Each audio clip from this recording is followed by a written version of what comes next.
Everyone is aware of the fact that these days we Americans are a very divided, conflicting people. There is so much we disagree about. We disagree about whether to take a vaccine or not to take the vaccine. We disagree about whether climate change is a problem or is not a problem. We disagree about what happened on January 6th. So much divides us. So it's surprising that there is another division that preceded this that we thought we had passed on, but we haven't. It still divides us, and that's the issue of abortion. We thought Roe versus Wade put that issue to an end for America, but obviously it has not, and we're now waiting for the Supreme Court to see what it has to say once again on abortion. Abortion divides liberals and conservatives, Republicans and Democrats, and most certainly Jews and Christians. Rabbi Jonathan Sacks, in his book, states very clearly, in Judaism, abortion is not murder. In Christianity, abortion is murder. But it's not as simple as that. Let me speak about the Jewish perspective. I have a statement here that comes from the Religious Coalition for Reproductive Choice. And in the website giving the Jewish perspective on abortion, it quotes two rabbis. Whether their opinions on abortion, whatever their opinions on abortion in any given situation, a vast majority of Jewish thinkers agree that decision-making with respect to abortion must be left in the hands of the woman involved, who may consult her husband, her physician, and her rabbi. That seems very clear, but I have to tell you it's not true. That's not the Jewish perspective on abortion, not from the perspective of Jewish law, not from the perspective of the Torah. And the first statement regarding abortion is found in this week's Torah portion of Mishpatim, where we read, if men who are fighting hit a pregnant woman and she has a miscarriage, but there is no ason, that's the Hebrew word, which we translate to mean there is no fatal damage. The offender must be fined whatever the woman's husband's demands and the courts of life. But if there is fatal damage, you are to take life for a life. So it seemed to say that under certain circumstances, by accident, we hit someone and they abort, as long as there was no fatal damage to the person, the offender has to pay a fine. But you see, Christians read this word ason based on a Greek translation, and for them, the word ason does not mean damage, but means form. If she has a miscarriage, but there is no fatal form,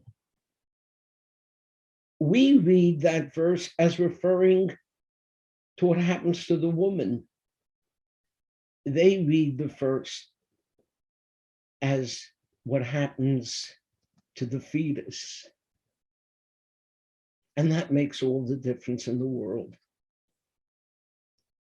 What does Judaism really teach about abortion? Let me sum it up as I understand it. And I wish all American people understand it. I consider myself anti-abortion. I believe in life and in the sacredness of life. I believe that the embryo in the mother's womb is not an inanimate object, and it's not just an appendix that can be taken out and thrown away.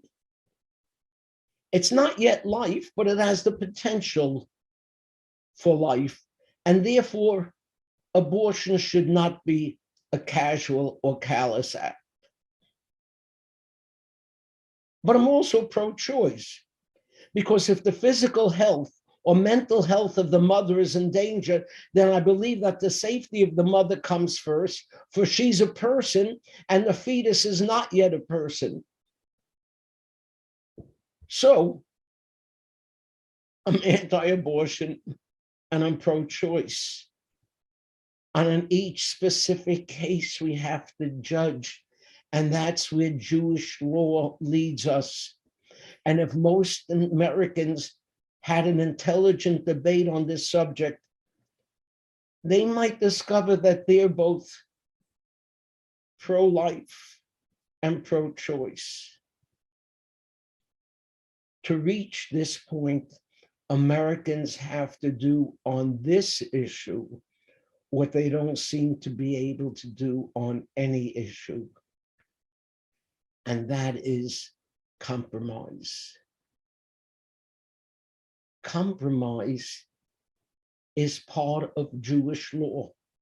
I read to you from the Talmud. Rabbi Yehuda ben Karcha says, mitzvah, the tzoah, it is a mitzvah to settle by arbitration, by compromise. It's a meritorious act. And Jewish law follows his opinion. But how is that possible? What about justice? What about the truth? And the Gemara explains that Rabbi Yehuda ben Karcha bases himself on a verse which tells us, Emes u'mishpat shalom shiftu b'sha'arecha.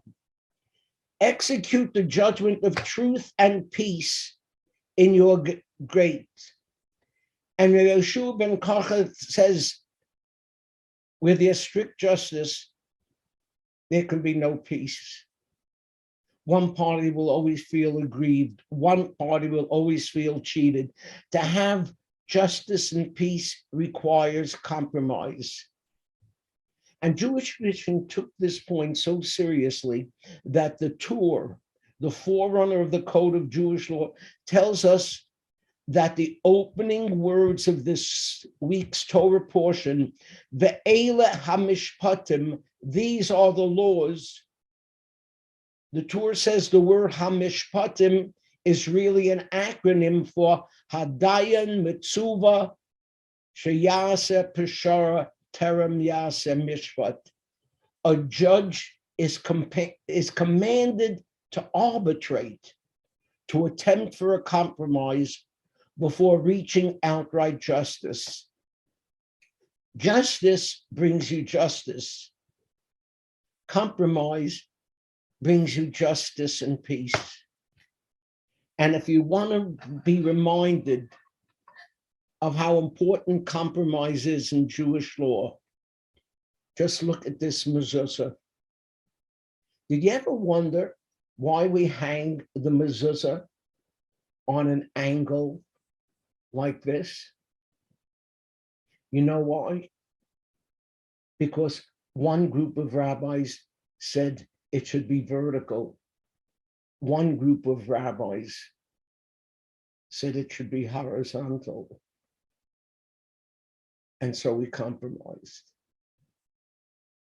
Compromise. It's a good idea to bring into your home. Shabbat shalom.